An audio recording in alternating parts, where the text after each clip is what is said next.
Hello friends, and welcome back to my crafty space where I share my memory keeping projects and processes with all of you. If this is your first time here, hello and welcome. My name is Crystal and I am super excited that you guys are all here today. Today we are jumping back into the Rust Story Kit for my second Story Kit Crush project this month. If you've never heard of Story Kit Crush, really quick, it's just a challenge that my friend Tashi and I put together where we pull out an older story kit from Ali Edwards out of our stashes and we do our best to use up the entire kit throughout the course of the month. So this month we are working on the story kit Rust, which was released back, I believe, in November of 2018. And today I am still just working with the digital kit. So in order to make a project a little bit more fun and definitely more textured and just, I don't know, textile feeling, I suppose, I'm going to be doing something really different. So I have already printed out the cards that I'm going to use. So I have the whole project here is based on this one card that says, "We were together, I forget the rest." So I loved this card, and I also loved it in conjunction with this "Wherever You Are, Be All There" card. I chose this one to do my journaling on, so I have that printed on here. And I did print these both on photo paper because I wanted the cards to be nice and saturated and have that really rich color. So those are the cards I'm using. Then I printed off just a regular 3x4 photo that I'm going to put in a pocket page with these guys up here, just like that. And then I have this heart. So what I did is I used the PNG file for, it was for one of the acrylic hearts. I used that and I blew it up and cut it out with my silhouette. So I've got this just plain white cardstock heart that is the size. Well, it's not the size, but it's close to the size of the entire page that I'm going to be making. Then I put this into Photoshop and I created a photo, which is a little bit larger, and that's okay. I'm just going to trim around the outside of it. But I created a photo that's going to go on the inside of this heart. Then what I'm going to do, I created myself a little like color palette here because I wanted to pull out some cardstocks in colors that would coordinate very well with these cards. So I went ahead and did that. I've got, let me see if I can wiggle this out a little bit. I've got a couple of different like gray tones. I've got some teals, I've got some blues, and I've got like a brown. So I am going to take these cardstock pieces and I'm going to cut out strips of them using this border punch, which I will do maybe one here while you guys watch, and then the rest of them I'll do off camera because this will probably take me a while. Then what I want to do is layer them up on a background and then put the heart on top, and I'll probably have to sew it down in order to make like this really awesome textured feature page that will go next to the pocket pages. So that is a lot of explanation. What I'm going to do, I will take you guys over to the computer really quick before we get started on the physical part here. And I will show you guys how I made the cut file and also how I got this heart, how I made the heart so that I just have to cut it out here on the paper. And then we will come back here and put together the rest of this page. So let's go ahead and get started. Okay, so before we get set with assembling today's project, first I wanted to come over here onto Photoshop Creative Cloud to show you how I created the heart photo that we're going to be using with the cut file for today. So the first thing that I did to design this heart was to create a canvas that is sized at the page protector size for my 6x8 album. So that is 6.875 by 8.25. Then once I had that ready to go, I opened up the heart acrylic piece. Now this is just one of 3 that's included in the Rust story kit. It's the one that's the most symmetrical of the 3. I like all of them. They're all a little wonky. I just thought that having a photo in it, it might be nice to have it be a little bit more symmetrical. So I opened that up, copied it, and pasted it onto this canvas, and then I'm going to blow it up to roughly 7.5 inches tall. Now you can make this however tall you want. This is just what I did. So we've got about 7.5 inches tall, and then I'm going to put that heart directly into the middle. So this is going to be, on my Silhouette program, I'm going to actually open up this same file, size it up to the same size, and I'm going to make it into a cut file out of white cardstock. So I want to actually duplicate this layer. I want to make a second one, and this one is going to act as if it were my cut file. So I am going to grab my paint bucket, and use white in order to make the outline white. We can't see it because my background is white too. So for now, we're just going to hide it. Now we're back to the original heart layer. So now that I have this, I want to grab the eyedropper tool and pick up that color. It's not quite black. It's like something a little bit lighter than that. And my paint bucket again, and we're just going to fill in the inside of the shape until it is one full solid heart. Once I have that done, I want to open up my photo, because that heart shape is exactly what we are going to use to clip this photo into it. So I'm going to copy and paste my photo over, and then right click on my photo and say create clipping mask. And then we're just going to adjust, where our faces are, get us kind of in the middle. Actually, this needs to be a little bit smaller. No, somewhere in there. Let's just put it here for now. Okay, now before I make my final decision on this being my photo, I want to first reveal the cut file. So this is going to show that once I have the cut file attached or adhered onto my photo, this is what we're going to see. So I actually want to reduce the size of this just a little bit, and maybe get us more in the center like that. So now my photo is adjusted exactly where I want it. Just so you guys can see, let me go ahead and grab my paint bucket and that dark tool, and I'll color in the background. So that is going to be my photo plus the cut file. So to print this off, you can do a couple of different things. So let me get that undone. And let's hide that again. So now I want this to be printed. So from here, we can just go ahead and hit Control Print or Control P for print, and it will print it directly in the middle of an 8.5 by 11 page, or whatever size page you have. I use 8.5 by 11 photo paper, so that's just one of my settings. Anyway, so it'll put it right in the middle for you.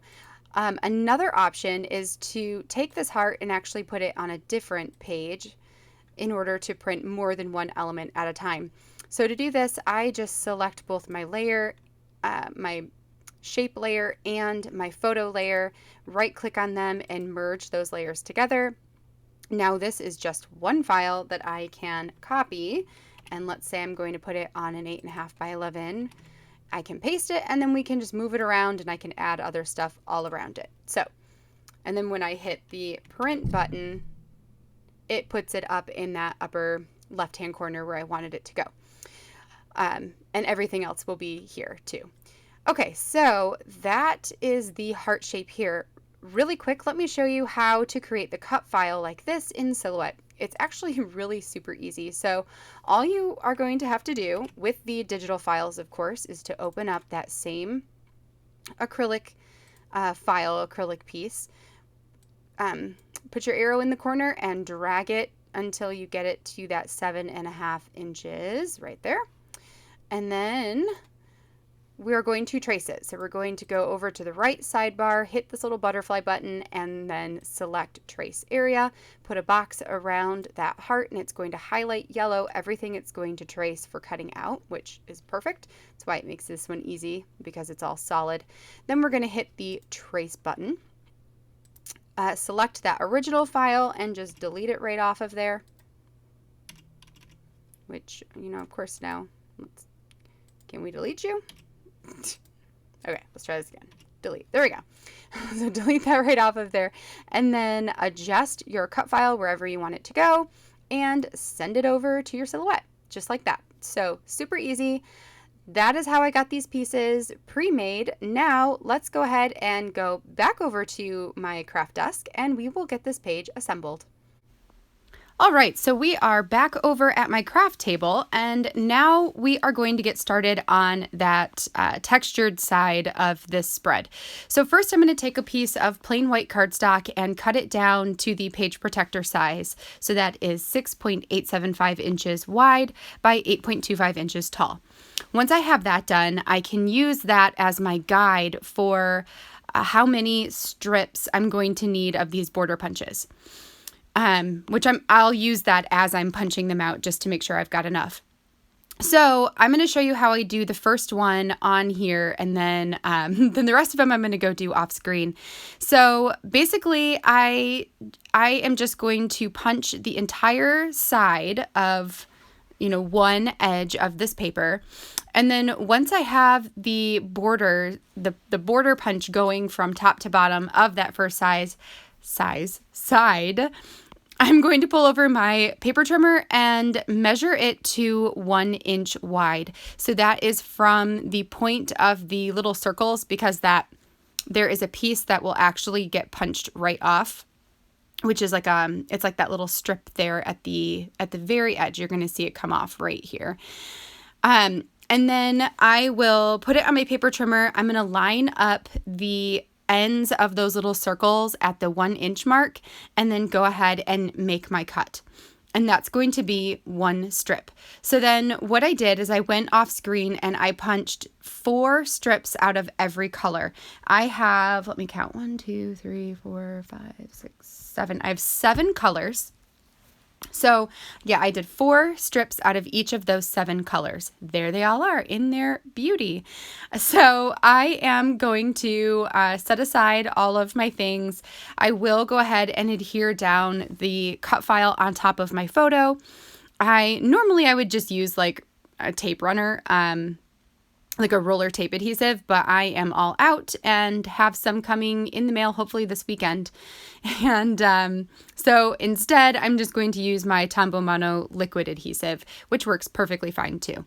So I just added a thin line because I do want to sew down this heart later, and I don't want my needle to get all gummed up with the liquid glue. So I'm just going to... I just put like a thin line. Then I'm going to grab over my precision scissors and cut around the outside of that cut file. Another benefit of using liquid glue like that is that you can kind of cut underneath the cut file until the glue totally dries itself. So now this portion I have super sped up because it did take me a while to get this all assembled, but I wanted you to see how this comes together. So I played with a couple of different like patterns. I tried to layer all 7 in a row, and so to have 4 groups of the 7 colors, but it just was like too much color all over the place. Then I tried to do like all 4 of each color, so to do like all 4 tan, and then all 4 of the next grayish color, and then all 4 of the dark blue. And then to me that felt too wide, like there wasn't enough color going throughout the spread. So the happy medium, which worked for me, was to do 2 at a time. So I did 2 of the tan, and then 2 of the darker tan, and then 2 of the navy, and then the lighter blue and the lighter blue. So I just did that until I got through all of the colors, and then I repeated it again. So I basically have 2 groupings of all 7 colors, if that makes sense. I did make sure at the beginning to put 1 strip where it was covering the whole bottom. So I do end up cutting off pretty much all of that scallop pattern, but I wanted it to go all the way to the bottom and to not have that stark white showing through. And then same on the top, I took it all the way to the top. So I will cut off almost all of an entire strip off the top. And I actually do have to go back right here and just reapply it down with some glue because it's just the tiniest little bit. But that way the whole page has texture and it doesn't have any like missing spots on here. So now that page is all done and it looks awesome. The next thing I want to do is to put my heart photo onto that textured page. So I am going to bring over my sewing machine. I actually have a really nice professional sewing machine, but my mom is currently using it. So instead, I am using a machine that is technically for Izzy. So it's it's a Viking. Is it a Viking? No, it's a Janome. It's a Janome sewing machine that's just like a starter one to teach people how to sew. So it goes really slow and it doesn't have all the advanced settings, but it actually works really nice. Like, it has a very good stitch. You can see here, it's like 12 inches wide. It's really small. It's a tiny itty bitty little thing, but it works. So my point in that is that you don't need, if you are interested in sewing on your scrapbooking spreads, you don't need a super fancy sewing machine to do so. You can just get like a kid one and it works just fine. There are some differences. A fancy one is definitely really nice to use. I love my fancy sewing machine, but a no bells and whistles sewing machine works great too. So when I was getting that heart ready to put on here, I did just go ahead and put on a couple strips of double-sided adhesive so I could, but in the middle, so that, again, I wouldn't sew on top of that adhesive. And then I'm just going to put that on there and then add one more embellishment onto the spread. While I'm doing that, let me read you the journaling. So my journaling is about bringing Jonah home from the hospital after he was born. I said, bringing you home was one of the best days of our lives. We were all so excited to meet you and to figure out this new life as a family of 4. We really had no idea what we were getting into and how different our lives would be with 2 kids. And boy, did we get lucky with you. You are the sweetest little boy and bring so much joy to our lives. You've changed our lives by making them better. Now it's funny to look back and not remember what life was like before you. You completed us in ways that we didn't even know we needed. Jonah, we love you so much and we feel so incredibly lucky to have you. So that will complete this spread and we will go ahead and slow back down. All right, you guys, so that completes the spread for today. It's another story in the books, and I super love having this one here in Jonah's album. Love how this texture all worked together and just makes this page feel really textile, even though all of the elements here, besides the, border punched cardstock, were digital elements. So I love finding ways to make my digital products pop off the page and give it that dimension and texture that makes it more like the physical products that we all know and love. I hope that you guys feel inspired by this page. If you guys like this video, make sure to give it a thumbs up down below and hit that subscribe button if you haven't already. All of the products that I use in this video, I link down in that description box below. Now that you have seen this video, make sure that you guys go and check out Tazhiana's project for today as well. So she is also creating a spread using the Rest Story Kit. So I know I'm going to go over there and check that out right away. I will have the link to her video down in my description as well.